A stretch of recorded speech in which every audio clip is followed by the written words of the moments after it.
현월TV 파수꾼 여러분께 문화 인사드립니다. 수요 기독교 핵심 길라잡이 시간에 현월TV 윤목사입니다. 오전에 올렸던 영상인데요. 다시 재촬영해서 올립니다. 잡음이 너무 많이 들려가지고 제가 확인을 좀 한 다음에 다시 찍어서 올리겠노라고 제가 커뮤니티 게시판에 올렸습니다. 바뀐 환경에 적응을 하려고 하다 보니까 뭐 이런 것들을 좀 신경 쓰지 못하는 측면들이 있습니다. 배경은 바뀌었는데 뭐 영상 장비나 이런 것들은 여전히 제가 스마트폰으로 그냥 핀마이크 연결해 가지고 그냥 찍고 있거든요. 그러다 보면은 이 핀마이크나 이런 부분들이 전기와 이렇게 접점이 있을 경우에는 좀 잡음들이 많이 생기고 그런 측면들이 있는데 제가 좀 그것을 간과한 것 같습니다. 그래서 아마 그런 측면들이 없을 거라고 생각하고요.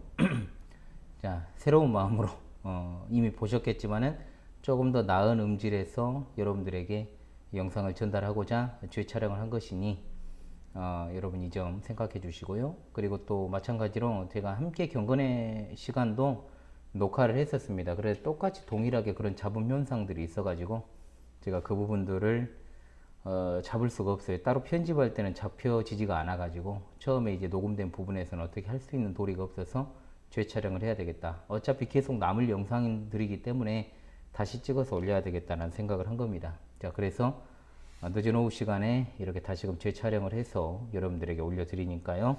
그 전에 영상은 제가 지우도록 하겠습니다. 여러분들의 댓글은 제가 잘 기억하고 있으니 여러분들 함께 해주시길 바라겠습니다.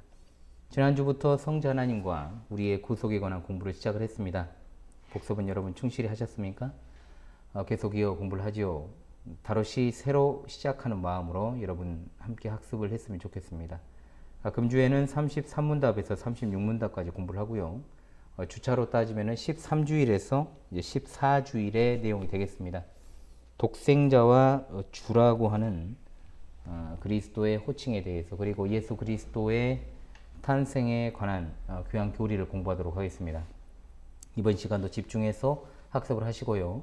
큰 신앙의 유익을 받으시는 여러분 모두가 되시길 바랍니다.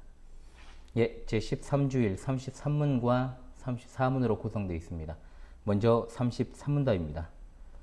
우리 역시 하나님의 자녀인데 그분을 왜 하나님의 독생자라 부릅니까? 답하기를 왜냐하면 오직 그리스도만 본질로 하나님의 영원한 아들이시기 때문입니다. 우리는 그리스도로 말미암아 은혜로 입양된 하나님의 자녀입니다. 라고 그랬습니다. 자, 예수님께서 하나님을 아버지라고 부르시는 것은 단순하게 아들이기 때문에 아버지라고 부르는 것이 아닙니다. 오직 예수님께서만 하나님을 내 아버지라고 부를 수 있는 독특한 아들이시다라는 점에 유념하시기 바랍니다. 예수님께서는 하나님과 자신을 동일시하기도 하는데 세상의 어떤 부자 관계에서도 이런 방식의 부자 관계는 없습니다. 유대인들은 그런 어떤 예수님의 태도에 대해서 신성모독죄를 뒤집어 씌워서 예수님을 죽이는 결정적인 계기로 삼았죠. 예수님께서는 자신을 가리켜서 하나님의 아들이라고 하셨을 때 그것은 자신께서 하나님이시며 성부와 성자와 성령이라고 하는 삼위일체적 관계, 하나님은 본질에 있어서 하나이시지만 위격에 있어서는 세 분이신 성부, 성자, 성령 하나님은 절대로 나누어지거나 분리되지 아니하시고 그 영광과 능력에 있어서 동일 본질의 하나님이시다라고 하는 사실, 이 사실을 드러내신 것입니다. 그러므로 이것은 독특한 하나님의 자기 계시가 되는 것이죠. 우리는 예수 그리스도를 믿음으로 말미암아 하나님의 자녀가 되는 권세를 얻었습니다. 그러므로 우리의 아들됨, 즉 하나님의 자녀가 됨은 양자로서의 자녀됨입니다. 본질적으로 차이가 있죠. 예수님은 본래적인 아들이시기 때문입니다. 이 둘의 차이는 로마서 8장 29절에 예수님을 맏아들이라고 표현하는 것에서 더욱더 명확해집니다. 그러나 이것을 예수님과 우리 사이에 누가 먼저 아들이 되었느냐의 선후관계로 봐서는 안 되고 또한 이것을 질적인 차이로 봐서도 안 됩니다. 영원전부터 예수님께서는 하나님과 동일 본질의 아들이시며 하나님이시기 때문입니다. 우리는 예수 그리스도로 인하여 하나님께 인정을 받아 자녀가 되었으므로 우리는 예수님을 따라가야 되는 존재들이고 예수님을 닮아가야 하는 존재들인 것입니다. 이처럼 예수님의 하나님의 자녀 되심과 우리가 하나님의 자녀됨은 근본적인 차이가 있다는 것이죠.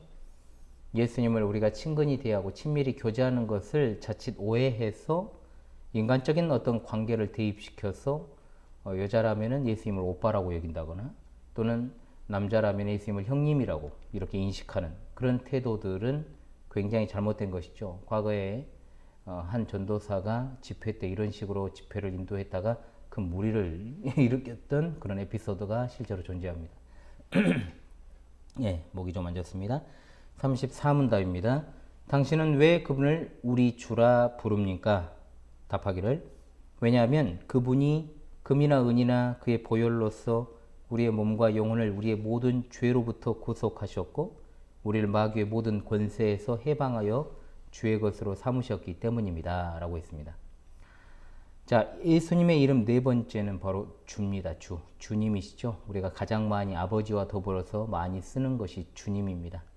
신약 성경이 기록될 당시만 하더라도 이 주님이라는 호칭, 주라는 호칭은 매우 다양한 의미로 사용되었습니다. 그 가운데서도 1세기 당시 사회 속에서 주라는 호칭은 보통 로마 황제에게 일반적으로 사용되는 호칭이었다고 할 수 있죠. 성경에는 예수님을 주라 부르는 것이 복음의 핵심이라고 가르치는데 그 당시 어떤 사회적 배경과 정면 충돌하게 된 겁니다. 로마 황제는 기독교의 박해가 본격적으로 진행될 당시에는 심지어 숭배의 대상이 되기도 했고 죽은 황제 또는 살아있는 황제 가운데서도 신으로 숭배받는 이들도 있었습니다. 이런 상황 속에서 예수 그리스도를 유일한 주라고 부르는 하나님의 백성들에게 있어 로마 황제를 자신들의 주라고 부르는 일은 있을 수 없었다는 거죠. 그것은 마치 일제가 신사참배를 그리스도인들에게 강요했던 것과 같이 그것이 국민 의례이지 종교 의례는 아니다라는 식으로 회유했던 것처럼 참된 신자는 결코 그것을 그 본질을 알기에 그것은 우상 숭배이기 때문에 그것을 따를 수 없었던 것입니다. 기본적으로 로마 제국은 식민지 영토의 종교에 대해서 관용적 태도를 가지고 있었죠. 그럴 수밖에 없던 것이 소아시아를 비롯한 근동 국가들은 대부분 다신교적 전통을 가지고 있었기 때문에 식민지 국가의 사람들은 자신들의 신을 섬기면서 동시에 로마 황제를 섬기는 정도의 일은 아무것도 아닙니다. 어려울 것이 없었다는 것이죠. 그러나 그리스도교는 어떻습니까? 유일무이하신 한 분 하나님만을 섬기고 한 분 예수님만을 주님으로 섬기기 때문에 핍박과 박해로부터 전혀 자유로울 수가 없습니다. 또한 유대인들 또한 예수님을 거부했기 때문에 그야말로 예수님을 유일한 주라 부르는 그리스도인들에게 이 호칭은 목숨을 걸어야만 하는 그러한 호칭이었다라는 것을 우리가 잊지 말아야 됩니다. 따라서 사도교회, 즉 초대교회 당시 성도들에게 이 주라는 호칭은 단순히 상전이나 주인을 의미하는 것이 아니라 예수님께서 하나님이시다라는 의미에서 부르는 호칭이라는 것을 잊지 마십시오. 주 예수 그리스도라고 부르는 것은 바로 이런 의미입니다. 예수님을 주라고 부르는 것은 예수님께서 우리의 예배의 대상이시며 우리 기도의 대상이시고 또한 믿음의 대상이라는 사실을 나타내는 겁니다. 우리가 예수님을 주님으로 고백한다는 것은 바로 우리가 주님의 종 또는 노예임을 인정하는 것이죠. 노예는 어떤 존재입니까? 주인에게 속해 있습니다. 또한 주인이 원하는 방향으로 주인의 명령에 따라 살아가고 활동하며 주인이 주는 것을 공급받아 먹고 살아가야 됩니다. 우리가 주님의 노예, 즉 주님의 소유가 된 이유가 어디에 있습니까? 우리의 원주인은 마귀입니다. 주님의 보배로운 보혈, 피값으로 우리는 마귀의 지배에서 해방되어서 예수님의 지배를 받게 된 겁니다. 마귀가 우리의 주인이었을 때는 우리의 모든 것을 괴롭히고 빼앗아갔지만 예수님은 우리를 진리 안에서 자유케 하시려고 우리를 소유하셨습니다. 아멘. 그러므로 우리는 우리의 주인 되시는 분의 뜻을 알기 위해서 노력해야만 하는 것이죠. 주님께서는 무섭게 경고하셨습니다. 나더러 주여 주여 하는 자마다 다 천국에 들어갈 것이 아니요 하늘에 계신 내 아버지의 뜻대로 행하는 자가 천국에 들어갈 것이니라. 마태복음 7장 21절 말씀. 아멘. 예수님을 주님이라고 입술로만 100번, 1000번, 10,000번을 외친들 내 삶의 주인이 여전히 나 또는 이 세상의 물질, 재화, 특정인 그리고 그분의 뜻대로 전혀 행하지 않는 삶, 전혀 주인 되신 예수님과는 상관없는 종이기 때문에 그 종은 이른바 불법을 행하는 종으로서 주님의 곁에 거할 수 없게 되는 겁니다. 그들이 갈 곳은 지옥밖에 없습니다. 헛되이 예수님을 주님으로 부르는 일이 없어야 되고 진정으로 하늘에 계신 하나님의 뜻을 행하는 종이 되어야 할 줄로 믿습니다. 아멘. 자, 그 다음으로 14주일로 넘어가도록 하겠습니다. 35문과 36문답입니다. 자, 35문을 보죠. 그분은 성령으로 잉태되사 동정녀 마리아에게서 나셨으며 라는 말로 당신은 무엇을 고백합니까? 답하기를 하나님의 영원한 아드님은 참되고 영원한 하나님이시며 여전히 참되고 영원한 하나님으로서 성령의 사역으로 동정녀 마리아의 살과 피로부터 참된 인성을 취하셨습니다. 그리하여 또한 다윗의 참된 자손이 되고 모든 일에서 그의 형제들과 같이 되셨으나 죄는 없으십니다. 그랬습니다. 예수님께서 동정녀로부터 태어나셨다는 사실을 믿지 않는 시선들이 예나 지금이나 많이 있죠. 자유주의 또는 이제 합리주의를 비롯해서 과학을 신봉하는 이들, 예수님의 동정녀 탄생을 믿을 수 없다라고 하거나 또는 그 사실 자체는 중요한 것이 아니다라고 이런 식으로 궤변을 늘어놓죠. 자연과학을 믿는 사람들이 처녀가 남자를 가까이 하지 않았는데 임신했다? 이 사실을 여러분 어떻게 믿겠습니까? 즉 비합리적인 동정녀로부터의 탄생 사건은 그냥 신화적 요소로 봐버리고 예수님의 생애는 십자가가 핵심이기 때문에 십자가만 잘 전하면 된다. 십자가의 그 의미를 잘 인식하면 된다. 예수님의 부활 또한 마찬가지잖아요. 예수님의 부활이 역사적인 사실 여부의 그 중요성은 중요하지가 않다. 그저 그 부활의 정신을 본받아야 된다. 이단 개소리를 하는데 이거는 그야말로 사탄이 뒤에서 조종했기 때문에 이런 사탄이 즐거워할 만한 일을 하는 것이죠. 예수님께서 동정녀로부터 탄생하신 사건은 하나님의 구원의 작정과 섭리사 가운데 핵심적인 출발점이 되기 때문에 매우 중요합니다. 그래서 우리 광주 신실한 교대 신앙고백 가운데는 근본주의가 믿었던 5가지 항목들 중에서 예수 그리스도의 동정녀 탄생을 반드시 집어넣고 있습니다. 동정녀 탄생의 사실을 믿지 않는 이단들 그리고 자유주의자들은 이미 요한 사도가 성경을 기록할 당시에 영지주의라는 이름으로 활동하고 있었죠. 제가 영지주의를 또 다룬 적이 있으니까 용어 정의 그 부분을 여러분 참고하시면 되겠고요. 요한 사도는 예수께서 육체로 오심을 부정하는 그들을 가리켜서 단언합니다. 적그리스도라고 말하지요. 그도 그럴 것이 동정녀 탄생을 부정하게 되면 예수님의 부활과 승천도 있을 수 없습니다. 그것은 구속주가 되시는 예수 그리스도를 인정하지 않는 것이기 때문에 창조 그 자체가 의미 없는 사건에 지나지 않게 됩니다. 자, 우리가 성부 하나님과 우리의 창조에 대해서 공부를 했지 않습니까? 창조는 믿으면서 구속주를 믿지 않는 것은 창조를 믿는 신앙이 아니라고 분명하게 말씀을 드렸죠. 예수님의 동정녀 탄생은 믿지 않으면서 십자가와 부활을 믿는 일, 그것은 완전히 개소리라는 거죠. 도움이 없을 것이기 때문입니다. 누가복음 1장 35절에 마리아가 동정녀로서 아이를 갖는 것에 대해 표현합니다. 성령이 내게 임하시고 지극히 높으신 이의 능력이 너를 덮으시리니 이러므로 나실 바 거룩한 이는 하나님의 아들이라 일컬어지리라. 아멘. 같은 표현이 창세기 1장 2절에 나옵니다. 그 내용은 무엇입니까? 하나님의 신이 수면 위에 운행하시니라. 여기서 운행한다라고 하는 이 번역된 말의 원어가 날개로 덮는다는 뜻입니다. 즉 창조의 사역과 관련된 표현을 동정녀 탄생에 사용하셨다라는 것이죠. 그럼 이게 무슨 의미겠습니까, 여러분? 첫사람 아담이 범죄하고 타락하여 전혀 소망이 없을 때 하나님의 성령께서 둘째 아담이시며 마지막 아담이 되신 예수 그리스도의 성육신 사건에 개입하심으로 새로운 창조를 말씀하시는 것이라 할 수 있죠. 이런 맥락에서 동정녀 탄생을 무시하는 사람은 하나님의 창조를 또한 무시하는 사람이다 라는 말을 우리가 바르게 이해할 수 있게 되는 겁니다. 성경은 과학을 증명하는 도구가 결코 아닙니다. 또한 성경은 철학적 지식이나 자연과학을 습득하게 하시고자 기록하게 하신 것이 아니죠. 이뿐만 아니라 다른 어떤 학문적인 지식들을 제공하시고자 하나님께서 성경을 기록하신 것이 아닙니다.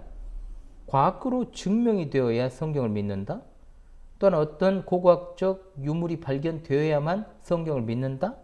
그러면 결국 과학이 성경 위에 있고 학문이 성경 위에 있는 것이기 때문에 그 사람은 과학이나 고고학이 증명하는 하나님을 믿는 것이지 순수하게 하나님의 자기 계시로서의 성경을 통해서 하나님 믿는 사람 아닙니다. 그러므로 그는 아무리 성경을 논하고 예수를 논하고 십자가를 논해도 불신자에 불과한 것이죠. 중보자 되시는 예수 그리스도에 관한 것은 우리가 이미 5주일과 6주일을 통해 배웠습니다만 중보자의 조건이 무엇입니까? 우리가 반드시 기억하십시다. 첫째, 참된 하나님이셔야 된다. 둘째, 참된 인간이셔야 된다. 셋째, 의로우신 분이셔야 된다. 이 뜻이 뭐라 그랬죠? 죄가 하나도 없으신 분이시다 이 말입니다. 참된 하나님께서 동정녀로부터 인성을 취하신 것은 사람을 대신하여 즉 십자가에 달리시기 위하여 형벌을 받으시기 위함이며 또한 온전한 제물이 되시기 위해 흠이 없으셔야 했기 때문입니다. 그러므로 중보자 예수 그리스도는 범죄하여 타락한 첫 조상 아담의 후손으로 오신 것이 아니라 성령으로 잉태하사 동정녀 마리아로부터 나신 것입니다. 할렐루야. 아멘. 36문답으로 가죠. 그리스도의 거룩한 잉태와 탄생은 당신에게 어떤 유익을 줍니까? 답하기를 그리스도는 우리의 중보자이심으로 잉태되고 출생할 때부터 가지고 있는 나의 죄를 그의 순결함과 온전한 거룩함으로 하나님 앞에서 가려줍니다. 라 그랬습니다. 자, 반드시 나오는 것이죠. 그것은 바로 예수 그리스도께서 동정녀 마리아로부터 탄생하셨다라고 한 사실, 도대체 그것이 나와 무슨 상관이 있느냐 이 말하고 있는 거예요. 나에게 어떤 유익을 그것이 가져다 주는가? 하나님께서는 나를 중보자 안에서 바라보시기 때문에 나의 죄를 중보자 안에서 또한 가려주십니다. 그 죄를 어디에서부터 가려주십니까? 바로 내가 시작한 곳입니다. 어머니 뱃속에 잉태될 때부터 우리는 죄를 가지고 있으므로 그때부터 우리를 가려주신다라고 말씀하는 겁니다. 우리의 중보자 예수 그리스도께서도 우리와 똑같이 여인의 뱃속에서 잉태되시고 10개월간 계셨다가 탄생하셨습니다. 하지만 우리와는 달리 죄가 없습니다. 죄 없이 잉태되고 죄 없이 태어나셨습니다. 그러한 중보자께서 내가 의식하고 지은 자범죄뿐만 아니라 어머니 뱃속에서부터 가지고 나온 첫 조상 아담으로부터 그대로 물려받은 원죄를 그의 순결함과 거룩함으로 덮어주시는 놀라운 복음의 소식입니다. 육신을 부정하게 보면 이원론자들 그리고 이 하이델베르크 요리문답이 작성될 당시 활동했던 신비주의파라고 할 수 있는 제세례파, 예수님의 인성 자체를 부정하게 바라봤죠. 그래서 인간의 육신의 타락은 인정했지만 영적 타락은 인정하지 않았던 겁니다. 그러나 타락은 전인격적인 것입니다. 육신 자체를 죄의 본질로 보는 사람들은 구원에 있어서도 부분적으로 이해할 수밖에 없는 겁니다. 이러한 인식을 가진 자들의 후예들이 오늘날 유아 세례를 실시하지 않고 있죠. 어디가 유아 세례 실시 안 합니까? 여러분 침례교잖아요. 우리의 중보자께서 하나님이시며 동시에 참된 하나님이시란 사실은 우리에게 엄청나게 큰 자유로움과 확신을 얻어 살아가게 만드는 겁니다. 우리의 죄를 가려주시려 동정녀 마리아로부터 탄생하신 그리스도께 감사와 찬송과 영광을 돌려드립니다. 아멘. 우여곡절 끝에 여러분 오전에 제가 올렸던 영상 참으로 잡음도 많고 음질이 문제가 많았던 하이델베르크 요리문답 13주일 14주일 차 33문답에서 36문답 다시금 이렇게 올리게 되었습니다. 여러분들에게 유익을 주고자 하는 윤목사의 노력을 그냥 여전히 그렇게 큰 좋은 배경과 상황 속에서 최상의 어떤 품질로서 여러분들의 영상을 전달하지 못하는 것은 여러분 한계입니다. 그것은 무슨 영상 장비나 이런 것에 제가 돈을 쓰고 싶지 않기 때문에 충분히 스마트폰으로도 제가 어떤 신앙 교육 채널 그리고 제 일상을 담아내는 채널들을 운영하면서 굳이 그런 것들은 필요 없다라고 여겨지기 때문에요. 여러분들에게 잘 음성이라도 잘 전달되면 좋겠다라는 마음을 가지고 있습니다. 자, 그래서 오늘 성자 하나님과 우리의 구속에 관한 두 번째 시간을 공부했습니다. 이 중요한 교리를 바르게 배우고 핵심적인 진리를 바르게 상고하신 것 외에는 다른 것 전혀 필요 없습니다. 꼭 여러분 복습하십시오. 적어도 그 다음 주차 보기 전에는 그 전 거를 복습하시길 바라고요. 하나님께서 수요일 이 시간, 즉 수요일 시간은 제가 항상 신앙고백서 및 요리문답서를 공부하는 시간들을 제가 갖고 있습니다. 이 시간들을 통해서 우리에게 더욱더 큰 은혜를 우리 하나님께서 베풀어 주시기를 원하옵고, 물론 우리의 공부와 학습이 계속해서 우리에게 필요한 시간들이 될 수 있도록 늘 성령께서 우리에게 조명하여 주실 줄을 믿습니다. 하이델베르크 요리문답이 이제 14주일까지 하고 있습니다만은 뭐 하다 보면은 금방 또 52주일이 오지 않겠습니까? 그래서 제가 교회에서는 다뤘습니다만은 웨스트민스터 신앙고백서 소요리 문답을 제가 이 채널에서는 다루지 않았어요. 그래서 또 시리즈로 제가 계속해서 연재하도록 그렇게 방침을 정했으니까요. 계속해서 신앙의 유익을 받아보시고, 또 하이델베르크 요리문답과 그리고 다른 어떤 요리문답의 차이점과 특장점들을 여러분들이 잘 살피면서 보시면 또 신앙에 커다란 유익이 되실 줄로 압니다. 그리고 제가 지금 주일 오후에 대로의 문답 하고 있습니다만 나중에 또 채널을 통해서도 여러분 찾아뵙게 될 것입니다. 아마 소요리 문답까지 하고 나서 대요리 문답 그쯤에는 아마 주일 오후에 마무리를 하지 않았을까 싶어요. 196문답이기 때문에 갈 길이 멉니다. 그래서 그 시점은 언제가 될지 모르지만 아마도 맞물리지 않을까 제가 생각을 하기 때문에 또 그렇게 찾아오도록 하겠습니다. 여러분, 그럼 곧 찾아오도록 하겠습니다.